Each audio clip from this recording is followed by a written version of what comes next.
Hello, friends, and welcome to the world of science. Lesson number 7, Introduction to Microbiology of Standard 10th Science 2. This is the first lecture of this chapter. Myself, Kavita Coburne from Gokhale Education Society's English Medium High School is going to present this to you all. First of all, we will see what do you mean by microbiology. Micro means small, bio means living, and logy means study. It means the study of very small microorganisms or very small living things is known as microbiology. It is. Different types of microorganisms you have learned. So we have seen till now 5 different types of microorganisms: bacteria, algae, fungi, protozoa, and viruses.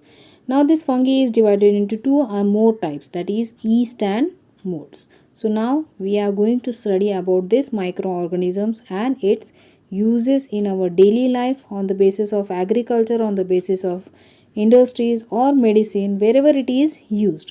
So all these microorganisms we are going to see it little bit how they are useful or they are beneficial to our life. The names of the bacteria or the microorganisms are given in a sequence. Bacteria are the little bit largest, we can say, then the smaller one is algae, then the next one is fungi, and protozoa is smaller than that, and viruses are the smallest one out of these microorganisms. Viruses are totally parasitic. You all know COVID-19 is also a effect of this virus. They are so minute, they are just attacking our directly the cell. They enter into the nucleus and there it is creating the effect. So they are so minute, it is very difficult to identify them and to do the treatment on them. So it is better to take the care and avoid them. So it is always said prevention is better than cure. So avoid the viruses to be in contact with us. Microbiology having a great scope in different fields. Here we can see the role and the scope of microbiology in different area. Here you can see the chart, in that you can see the microbiology is having a great scope in food and dairy products, in that industry, agriculture and farming also, then environmental microbiology, genetic engineering, industrial microbiology, immunology, medicine and pharmaceuticals, investigational microbiology. So many scope is there for this study of microbiology in future for you all. We will see applied microbiology, what it means.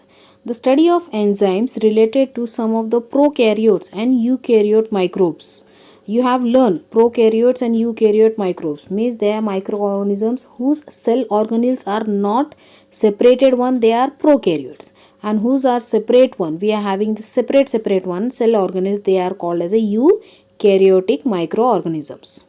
So, the study of enzymes related to these microbes, proteins, applied genetics, molecular biology, etc. is done in this applied microbiology.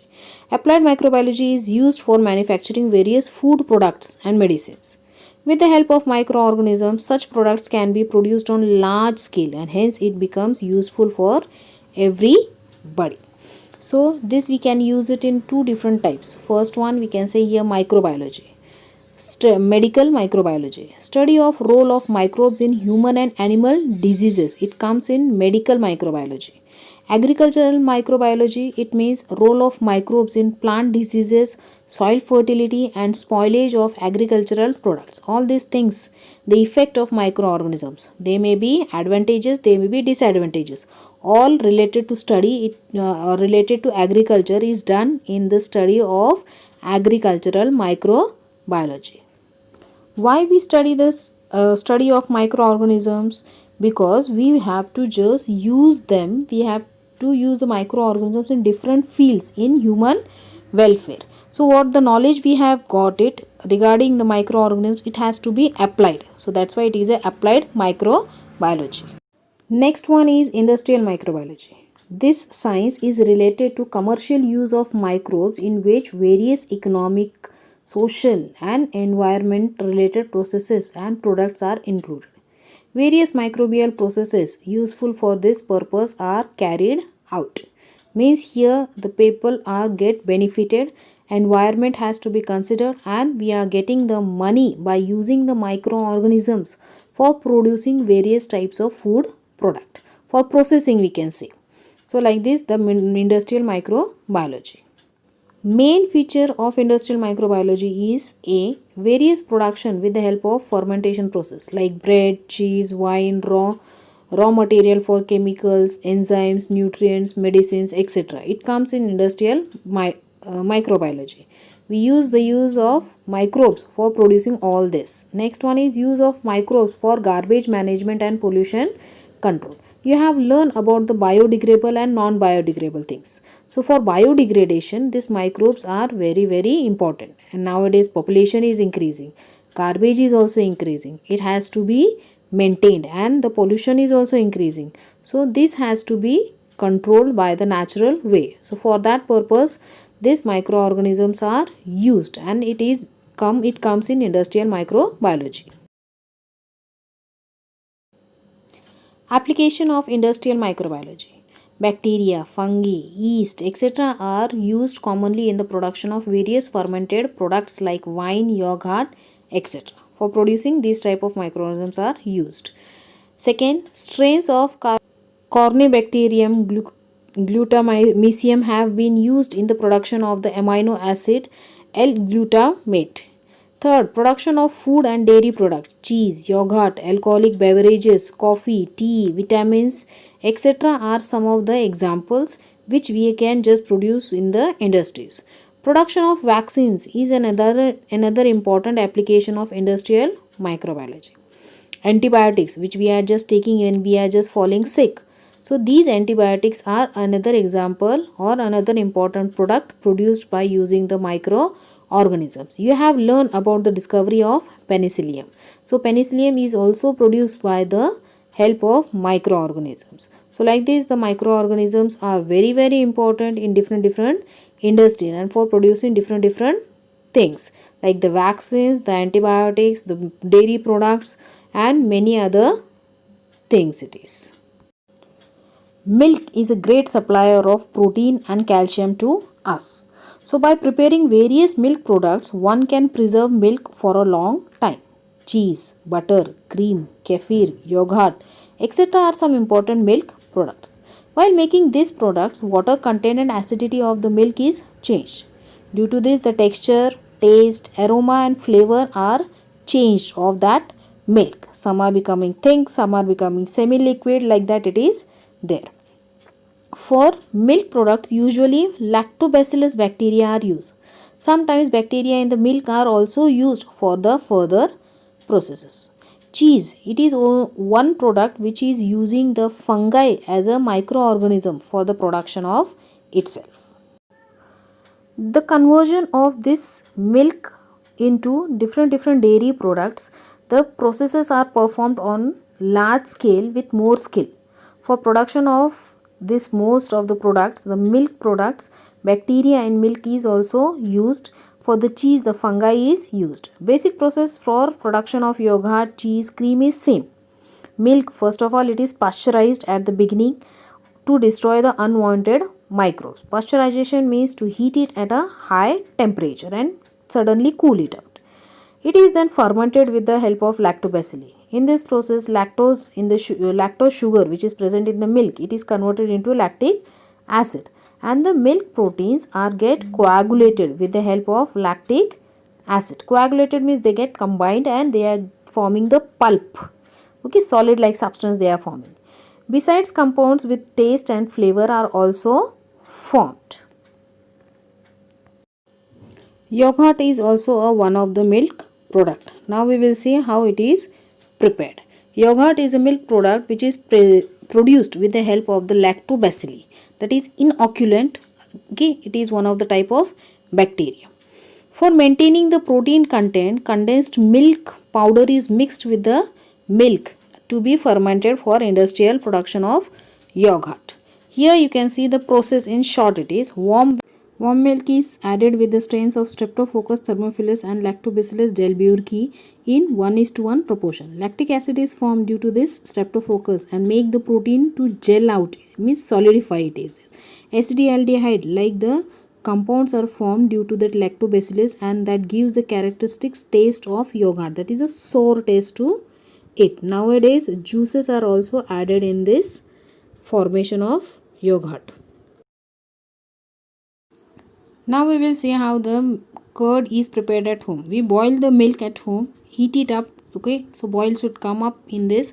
When you see the boil is coming up, you just low down the flame, boil it for more time, and then afterwards you just bring that boiled milk at a room temperature. Means you have to make it little bit warm sort of milk. Then add a spoon of curd, yesterday's day before's curd, and stir it properly, and just keep it in a closed container for a whole day. Near about 8 hours it requires to get form of the yogurt.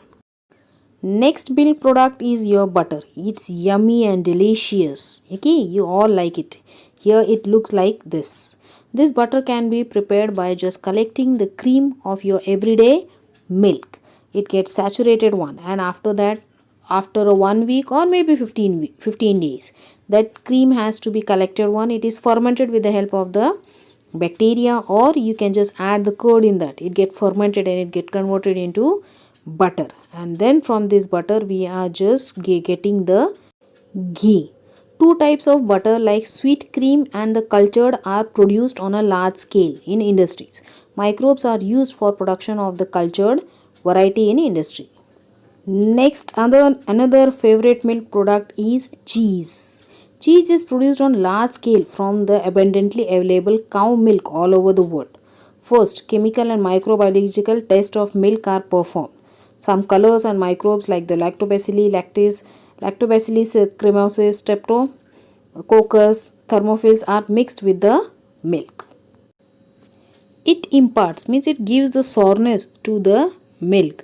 After this, to impart the dense structure, whey, that is the water in the yogurt, needs to be removed.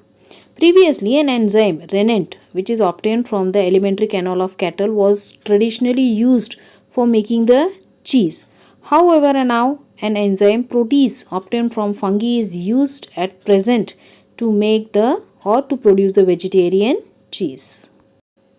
Our pizza is totally incomplete without this cheese, or the sandwiches or the burger sometimes.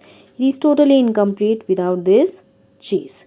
So, how to make the cheese at home we will just see in this video now. Here we can just have the homemade cheese within some minutes. For making the homemade cheese, especially a cow milk is preferred. It gives a different texture and it gives a proper flavor. For making cheese, we will take the raw milk and we will start heating the milk. But it should not be boiled one. Little bit heated it is there. Then we will start adding the vinegar in it. Slowly we have to keep on stirring and keep on adding the vinegar in it. After stirring, you will find out the lumps of proteins, that is the cheese has started forming and the liquid has started separated from this one. You squeeze it out, remove all the water from it. Again put it in a hot water and again you squeeze it, keep on pressing and keep on removing the water from it. You will find it becomes little bit solid and solid. After that you will just put it in the ice water. So it becomes more and more solid, compressed one, condensed one.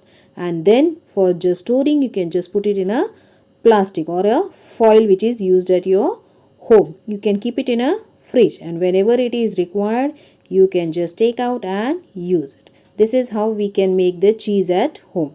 Next milk product is probiotics. Probiotics is also a milk product which is containing the active bacteria such as the Lactobacillus acidophilus, Lactobacillus casei, Bifidobacterium, Bifidum, etc. They all forms the probiotics. All the above microorganisms help in maintaining the intestinal bacteria which help the digestion. They also decrease the harmful bacteria such as the Clostridium, which is a poisonous bacteria which we have learned in the 9th standard. So to control that, we are using that probiotics once in a week, or you can take it once in a fortnight also. Here in the picture you can see the probiotics are there. They all are just containing the some of the active bacteria in them.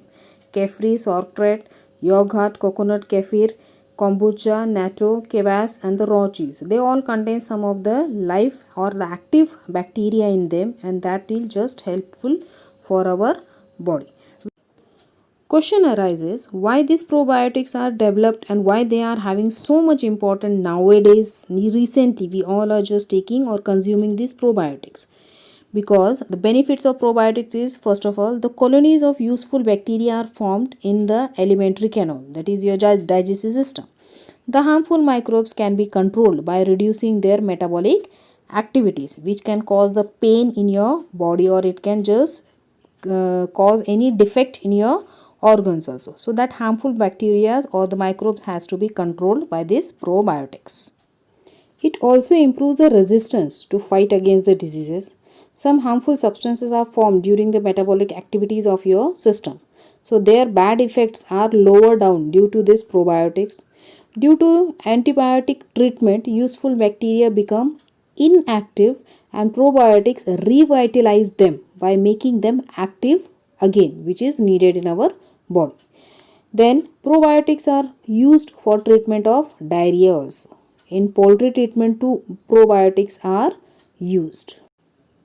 So probiotics is very useful to us. So we should consume at least some of the products which is available to us out of this, which is in front of you in the picture. You can consume this and you can get the probiotics in your body system, and you can control many of the diseases, or you can activate the bacteria which are inactive in your system. That will help in just having the good working system in your body. Our next food item is bread, which is also using the microbes for its production. Bread is made from the flour obtained from the cereals. The dough is made by mixing together the baker's yeast, that is Saccharomyces cerevisiae, plus water plus salt and other necessary materials. The yeast helps in fermentation and brings about the conversion of sugar into carbon dioxide and ethanol. Due to the release of the carbon dioxide, the bread becomes spongy. You can see the small holes in the bread. Compressed yeast, which is containing carbohydrates, fats, proteins, various vitamins and minerals. This is used in commercial bakery industry. And the other type of yeast is the dry granular yeast, which is used for the domestic use, which we can get it in the medical shop easily. Now the product produced with the yeast become nutritive for us. So the food product which is produced with the help of yeast, it is good for our health. Ingredients like the vinegar, soya sauce, monosodium glutamate, that is called as Ajinomoto, that are also used presently in the popular Chinese food, and these all are just produced with the help of this microbial fermentation process that we are going to just study in the next video of this same chapter. Let's have a quick recap what we have learned in this video. Microbiology, types of microbiology, yogurt, butter, cheese, probiotics and bread. All these productions, that is the milk product or the cereal product, that is bread, they all are just produced with the help of the microbes. Here they are good for our health. Industrial point of view also we can produce it on a large scale. Hope you all must have understood it very well. We will be meeting soon in the next video with the next content of this chapter. Till then, take care. Goodbye. Have a good day.